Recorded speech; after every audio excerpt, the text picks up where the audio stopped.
Assalamualaikum warahmatullahi wabarakatuh. Perkenalkan, Bapak, nama saya Wahid Bahtiar Rifai dari Sistem Informasi 204. Pada kesempatan kali ini, saya akan mempresentasikan video log terkait dengan tugas UTS mata kuliah organisasi dan arsitektur komputer. Tugas pertama adalah terkait dengan perbedaan antara organisasi dan arsitektur komputer. Organisasi komputer yaitu berkaitan dengan struktur fisik dari sistem komputer, seperti bagaimana komponen perangkat keras disusun dan berinteraksi untuk menjalankan tugas-tugas tertentu.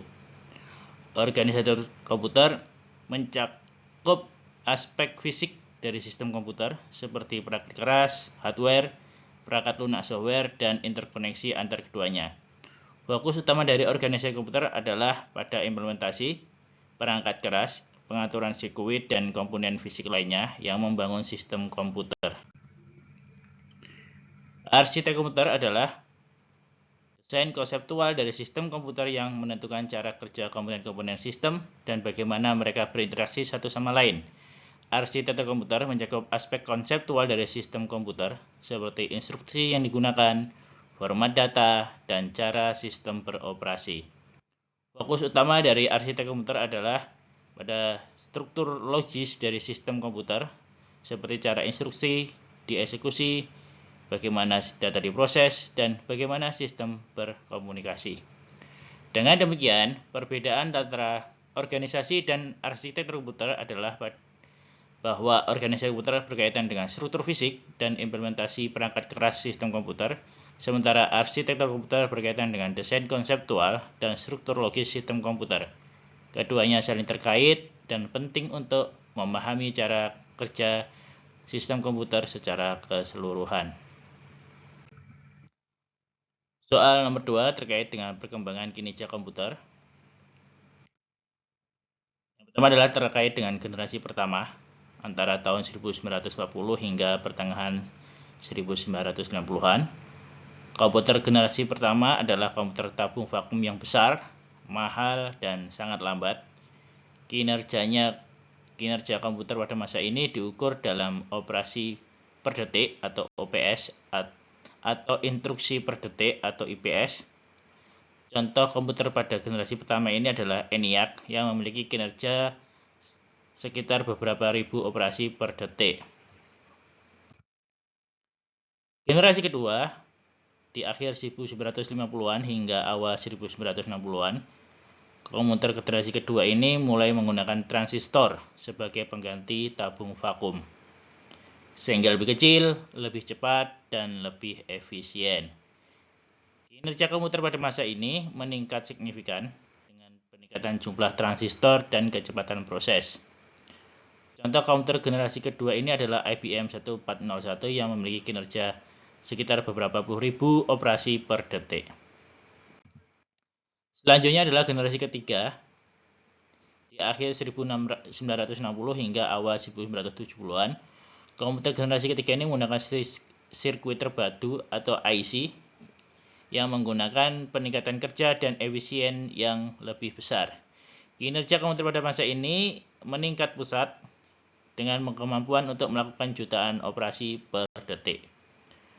Contoh komputer pada masa generasi ketiga ini adalah IBM System 360 yang memiliki kinerja sekitar beberapa juta operasi per detik. Selanjutnya adalah generasi keempat, akhir 1970-an hingga awal 1900-an.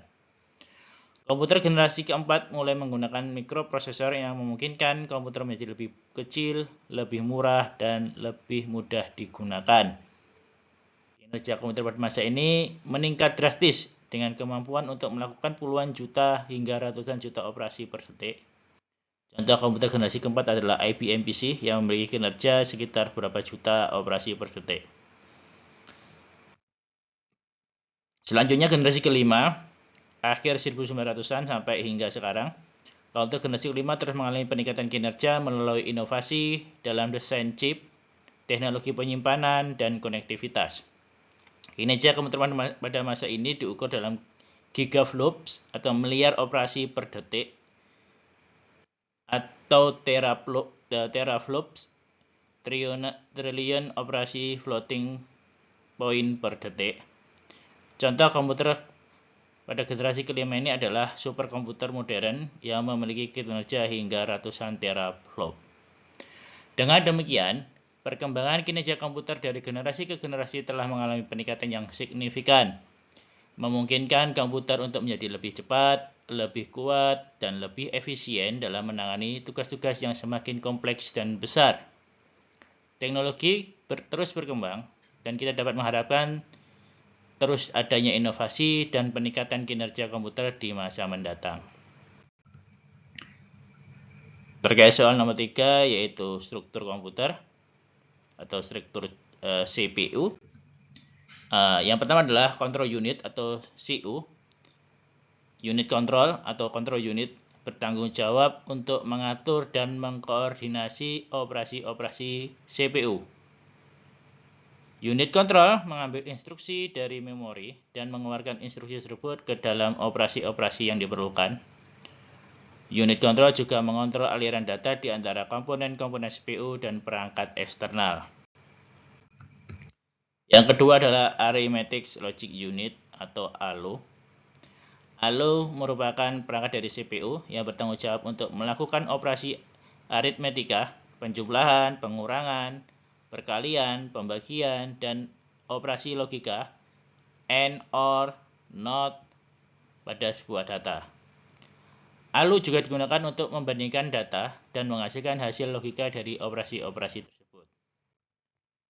Yang selanjutnya nomor 3 adalah register. Register adalah tempat penyimpanan sementara dalam CPU yang digunakan untuk menyimpan data yang akan diolah atau hasil operasi. Beberapa jenis register yang umum adalah register data, register alamat, register instruksi, dan register statik. Data bus dan kontrol bus. Bus adalah bus data atau data bus digunakan untuk mentransfer data antara CPU, memori, dan perangkat-perangkat eksternal. Bus control atau control bus digunakan untuk mentransfer sinyal kontrol yang diperlukan untuk mengatur operasi-operasi CPU. Yang selanjutnya adalah clock. Clock adalah sinyal yang digunakan untuk mengatur laju eksekusi instruksi di dalam CPU. Clock mengatur kecepatan di mana instruksi dieksekusi dan disinkronisasi operasi-operasi di dalam CPU. Struktur CPU ini bekerja secara terkoordinasi dan saling terhubung untuk menjalankan instruksi-instruksi dengan efisien. Setiap komponen memiliki peran masing-masing dalam proses eksekusi instruksi dan pengolahan data. Dengan adanya struktur CPU yang efisien, sistem komputer dapat bekerja dengan baik dalam menangani tugas-tugas yang beragam dan kompleks. Soal selanjutnya adalah terkait dengan diagram siklus instruksi dalam CPU. Yang pertama adalah fetch atau ambil. Tahapan dalam siklus instruksi adalah fetch, di mana CPU mengambil instruksi dari memori utama dan menyimpannya ke dalam register instruksi. CPU menggunakan alamat instruksi yang tersimpan di register instruksi untuk mengambil instruksi dari memori. Yang selanjutnya adalah decode atau uraikan. Setelah instruksi diambil, CPU mendekode instruksi tersebut untuk memahami operasi apa yang harus dilakukan. CPU menguraikan instruksi menjadi operasi-operasi yang diperlukan oleh unit control. Execute atau jalankan. Tahap execute adalah tahap di mana CPU menjalankan instruksi yang telah didekode. CPU menggunakan ALU dan register untuk melakukan operasi aritmetika, logika, atau transfer data sesuai dengan instruksi yang diberikan. Yang selanjutnya adalah write back atau tulis kembali. Setelah instruksi dieksekusi, hasil dari operasi tersebut disimpan kembali ke register atau lokasi memori yang sesuai. Hasil dari instruksi tersebut kemudian dapat digunakan oleh instruksi berikutnya dalam program. Setelah tahapan write back selesai, instruksi kembali ke tahap fetch untuk mengambil instruksi berikutnya dalam proses dan proses ini berulang terus-menerus selama CPU sedang menjalankan program. Diagram siklus instruksi dalam CPU menggambarkan bagaimana CPU bekerja berurutan dan terorganisir untuk mengeksekusi instruksi-instruksi dengan efisien. Dengan siklus instruksi yang terstruktur, CPU dapat menjalankan program-program dengan cepat dan akurat. Soal selanjutnya terkait dengan hierarki memori. Yang pertama adalah register. Register merupakan tingkat memori yang paling cepat dan terletak di dalam CPU. Register digunakan untuk menyimpan data yang akan segera diolah oleh CPU, sementara data instruksi, data operan, dan alamat memori sementara. Register memiliki kapasitas yang sangat terbatas dan hanya dapat menyimpan data dalam waktu singkat. Yang kedua adalah cache. Cache adalah tingkat memori yang terletak di antara register dan memori utama atau RAM. Cache digunakan untuk menyimpan data yang sering diakses oleh CPU agar dapat diakses dengan cepat. Cache memiliki beberapa tingkatan, L1, L2, L3, berdasarkan jarak dari CPU, di mana L1 cache merupakan yang paling dekat dan paling cepat diakses. Yang selanjutnya adalah RAM, Random Access Memory. Memori utama atau RAM adalah tingkat memori yang lebih besar daripada cache yang digunakan untuk menyimpan program dan data yang sedang digunakan oleh CPU. RAM memiliki kapasitas yang lebih besar daripada cache, namun lebih lambat dalam aksesnya. Data yang disimpan di RAM bersifat volatile, artinya data yang akan hilang saat daya listrik dimatikan. Yang selanjutnya adalah storage atau memori sekunder, seperti hard drive atau SSD, adalah tingkat memori yang lebih besar dan lebih lambat daripada RAM. Memori sekunder digunakan untuk menyimpan data jangka panjang, seperti file program, dokumen, dan media. Data di memori sekunder bersifat non-volatile, artinya data akan tetap tersimpan meskipun daya listrik dimatikan. Hierarki memori dirancang untuk mencapai keseimbangan antara kecepatan akses, kapasitas, dan biaya. Dengan menggunakan tingkat memori yang berbeda, sistem komputer dapat mengoptimalkan kinerja dan menangani berbagai jenis tugas.